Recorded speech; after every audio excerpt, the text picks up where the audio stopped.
ஓம். அனைவருக்கும் ஆத்ம நமஸ்காரம். இன்று மார்ச் மாதம் 25ஆம் தேதி 2025ஆம் வருடம்.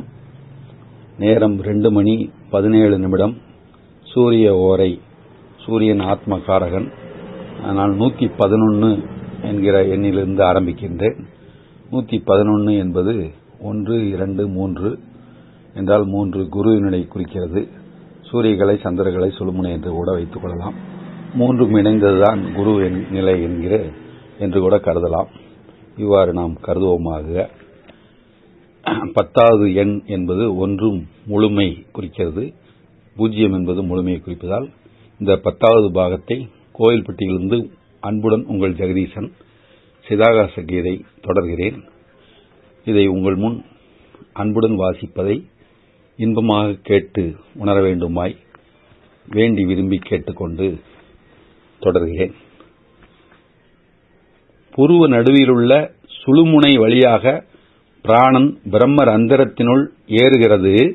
அப்பொழுது அகத்தினுள் உள்முக கண்களுக்கு அனந்த கோடி சூரிய பிரகாசம் தென்படும். அதாவது 1000 சூரியர்கள் ஒன்றாய் சேர்ந்து உதித்தால் எப்படி இருக்குமோ அப்படி இருக்கும். ஆனால் அதற்கு கதிர்வீச்சு எதுவும் இல்லாமல் கண் கூசாமல் சுகமாக உள்ளே உணர முடியும், பார்க்க முடியும் என்று சிவானந்த பரமஹம்சர் சொல்லியிருப்பதை இங்கு ஒப்பு நோக்க வேண்டியிருக்கிறது. கண் கூசாமல் சுகமாக பார்க்கலாம் என்று சொன்னது இங்கு என்னால் உணர முடிகிறது. உங்களாலும் அது உணர முடியும் என்று நம்புகிறேன். அகத்தினுள் உள்முக கண்களுக்கு அனந்த கோடி சூரிய பிரகாசம் தென்படும். அதுவே பரமாத்ம தரிசனம், அதுவே முக்தி, அதுவே மகத்தானதும் அதிசயமானதுமான ஆனந்தம், அதுவே மனதின் இருப்பிடம், ஆத்ம மணிமண்டபம், வேதத்தின் உறைவிடம். பிராணன் சுழுமுனை நாடியின் வழி பிரம்மர் அந்தரத்தை அடைவதுதான் ஜீவ பிரம்ம ஐக்கியம். அதை தவிர சாதகனுக்கு வேறு ஒன்றுமே தேவையில்லை, வேறு ஒன்றும் பெறுவதற்கும் இல்லை. அதுவே மாபெரும் சம்பத்து. அப்பொழுது அவன் இந்த லௌகீக உலகிற்கும் அப்பால் செல்கிறான். அதுவே விஷ்ணுவின் பரமபதம். 112. ஏ மனமே, ஆத்மாவின் வழியை உணர்ந்து ஆத்மீக உணவை அனைவருக்கும் பங்கிட்டுக் கொடு. அவ்வழியை உணர்வதின் மூலம் பிறப்பு இறப்பை வென்றுவிடு. நித்திய சாந்தியில் மூழ்கு. புத்தி ஆகாயத்தில் சஞ்சரித்து சிதாகாசத்தில் தங்கி ஆத்ம ஒளியில் கரைந்து விடட்டும். வினை பயன்களை உதறிவிட்டு மேல் எழும் ஜீவன் ஆகாய மார்க்கத்தில் பயணம் செய்து பரமாத்மாவில் லயிக்கட்டும். ஜீவனின் எல்லா குணங்களையும் பெற்று மனிதன் சித்தனாகட்டும். புத்தி ஒளிவீசி பிரகாசிக்கும் போது தூய நீரில் பிரதிபிம்பத்தை உருவாக்கும் ஆகாயத்தைப் போன்று தூல சூக்குமங்கள் துல்லியமாக தென்படும். 113.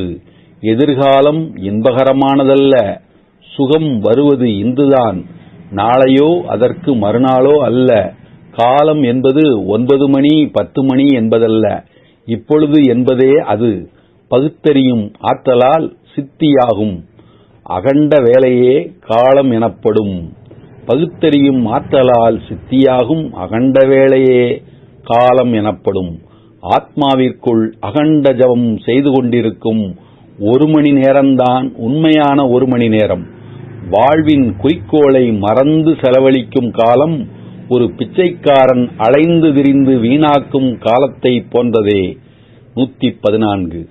நம்பிக்கையும் தியானமும் மனமும் லயித்து ஒன்றாகட்டும். ஆத்ம ஒளி தோன்றட்டும். புருவ மத்தியில் சூக்கும விந்து ஒளி ஜுவாலை விட்டு எரிய ஐக்கிய நிலை ஏற்படட்டும். மனம் தாரணை தியானம் சமாதி போன்ற வழிகளில் சென்று சலனமற்று ஒடுங்கட்டும். ஆத்மா தன் ஒளியில் கரையட்டும். சித்தத்தை சிதாகாசத்தில் நிலைநிறுத்த தியானத்தை தவிர வேறொரு மார்க்கம் இல்லை. எனவே இடைவிடாத தியானத்தில் மூழ்கு. எப்பொழுதும் யோக சாதனையில் ஈடுபடு. சுழுமுனை வழி முக்தியை தேடு. முக்தி அடைவதற்கு குறிப்பிட்ட நேரம் என்று ஒன்றுமில்லை. பக்தியும் முக்தியும் ஒன்று என்பதை உணர்ந்து ஓங்காரத்தில் ஒன்றிவிடு.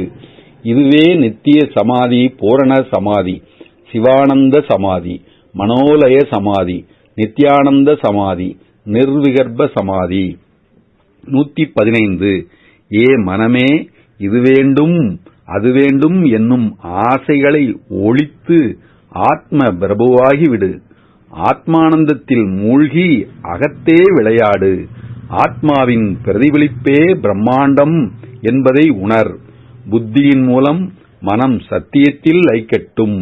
சத்தியம் என்பது கற்பிக்க வேண்டிய ஒரு மதம் அல்ல, அனுபவத்தில் உணர வேண்டிய ஒரு தத்துவம். அது அகத்தே சிந்தனை செய். சித்தத்தை சாந்தமாக்கு, புனிதமாக்கு. அனைத்தையும் சமமாகப் பார். நித்திய சத்தியத்தை ஏற்றுக்கொள். அகநோக்கால் நித்திய சத்தியத்தை நடைமுறைப்படுத்து. நித்திய பொருளாகிய ஆத்மாவன்றி வேறு ஒன்றுமில்லை என்னும் இப்பேருண்மையை எப்பொழுதும் நினைவில் நிறுத்து. தியானம் செய்த வண்ணம் இந்த உண்மையை, ஆத்ம தத்துவத்தை இதய ஆகாசத்தில் பிரதிஷ்டை செய். இதுவே சம பாவனைக்கு உரிய வழி. நித்திய பொருளாகிய ஆத்மாவன்றி வேறு ஒன்றுமில்லை என்னும் இப்பேருண்மையை எப்பொழுதும் நினைவில் நிறுத்து. தியானம் செய்த வண்ணம் இந்த உண்மையை, ஆத்ம தத்துவத்தை இதய ஆகாசத்தில் பிரதிஷ்டை செய். இதுவே சம பாவனைக்கு உரிய வழி, பாவனைக்கு உரிய மிக உயர்ந்த தர்மம். இதுவே ஞானரசம், யோகரசம். 116. ஏ மனமே, ஊர்த்துவ கதியின் மூலம் சிவ கங்கையில் மூழ்கு. எல்லாவிதமான அழுக்குகளையும் நீக்கிவிடு. புருமத்தி என்னும் 3ஆம் கண்ணைத் திற. மன அழுக்குகள் எல்லாம் யோகத்தீயில் வெந்து சாம்பலாகட்டும். 117. இச்சாம்பலை உடல் முழுவதும் பூசு. இவ்வாறு நீ 3ஆம் கண்ணின் உதவியால் சிவனில் லைத்துவிடு. நீ சிவனும் சிவன் நீயுமாக மாறிவிடு. 118. ஓம்கார சக்தி நீர் ஊற்று போல் எங்கும் நிறைந்துள்ளது. அகத்தும் புறத்தும் நிரம்பியுள்ள எல்லாவற்றிலும் ஊடுருவி நிற்கிறது. தர்மத்தின் உருவில் ஆத்ம சைதன்யமாக எல்லாரிடமும் அச்சக்தி குடிகொண்டுள்ளது. படைத்தல், காத்தல், அழித்தல் போன்றவைக்கு அதுவே அதிபதி. எது அழிவற்றதோ அதுவே தர்மம், அதுவே ஞானம், அதுவே ஆத்மா. சாந்தி நிலையே மிக உயர்ந்த நிலை. அந்த சாந்தி நிலையே மிக உயர்ந்த பதவி. சுக துக்கங்கள் அதனை பாதிப்பதில்லை. ஆத்மா ஏகமென்றும் தன்னிலும் ஏனைய எல்லாவற்றிலும் விளங்குகின்ற ஆத்மா ஒன்றே என்றும் உள்ள உணர்வு சாதனை மூலம் உறுதிப்படும் போது அந்த நிலை சாந்தி எனப்பெறும். இச்சாந்தி உனக்கு இங்கும் அங்கும் எங்கும் ஆனந்தத்தினை நல்கும். 119. சாந்தி சாந்தி சாந்தி. இதுவே வேதாந்தத்தின் இறுதி வாக்கியம். ஒரு சர்க்குருநாதனின் இயல்பு இது. மனித பிறவியின் லட்சியம் இது. இதுவே சத்தியம், அன்பு, தர்மம், தன்னலமற்ற தன்மை. எல்லா துன்பங்களிலிருந்தும் விடுபடுவதற்கு இச்சாந்தியே ஆதாரம். 120. ஆத்ம சைதன்யத்தின் பரிபூரண நிலையே சமாதி.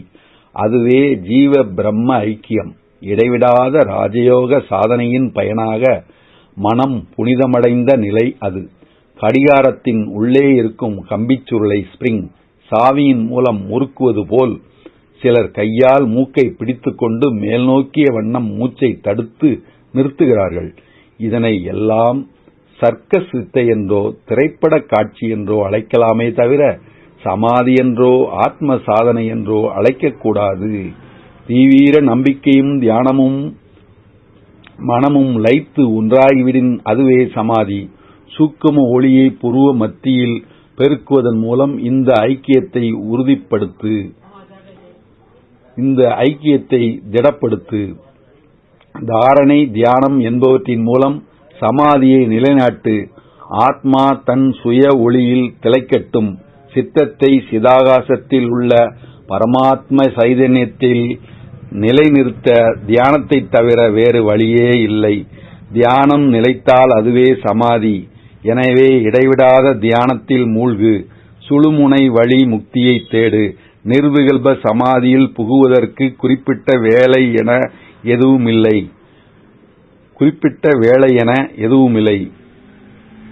பக்தியும் முக்தியும் ஒன்றென உணர்ந்து சக்தியில் ஓங்காரமாய் ஒன்றிவிடு. நித்திய சாந்தியில் லயித்துவிடு. இதுவே பூரண சமாதி, சிவானந்த சமாதி, மனோலய சமாதி, நித்யானந்த சமாதி, நிர்விகல்ப சமாதி. 121. நீரில் மூழ்கி போகாமல் இருப்பதற்காக ஒவ்வொருவரும் நீந்தக் கற்க வேண்டும், நீச்சல் கற்க வேண்டும். அதைப்போன்று பிறவி கடலில் மூழ்காமல் இருப்பதற்காக ஆத்ம தத்துவத்தை கற்க வேண்டும், மாயையை வெல்ல வேண்டும். தென்னை மரத்தை கட்டிப்பிடித்து ஏறுவது நீதான். உன்னை தென்னை மரம் கட்டி பிடிப்பதில்லை. அதுபோன்று மனம்தான் லௌகீக சுகங்களின் பின்னால் போகிறது.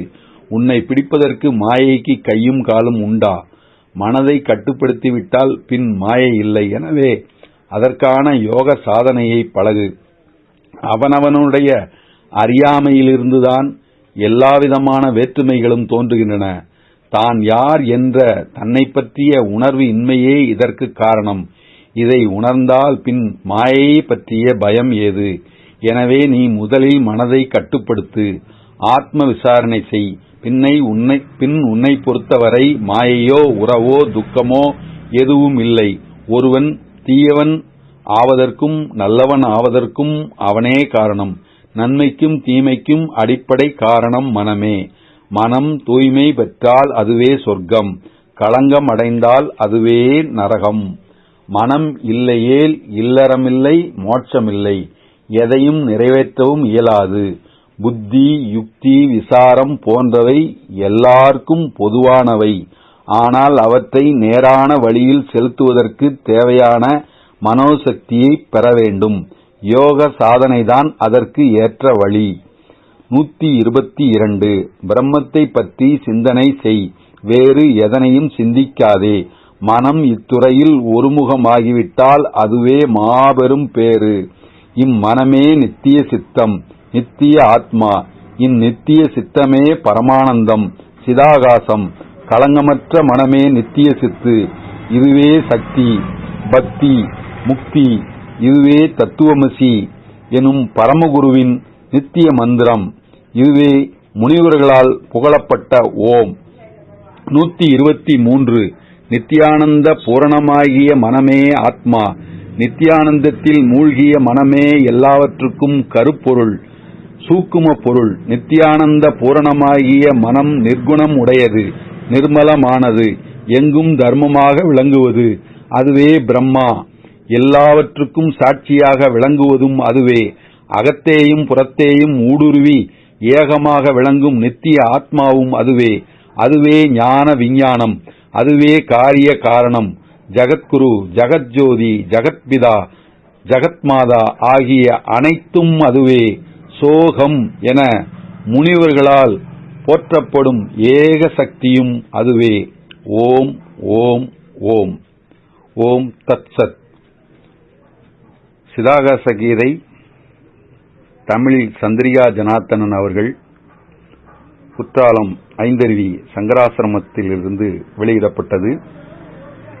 அவர்களுக்கு நன்றி. இது குறைந்த அளவுதான் இதிலே கொடுக்கப்பட்டிருக்கிறது.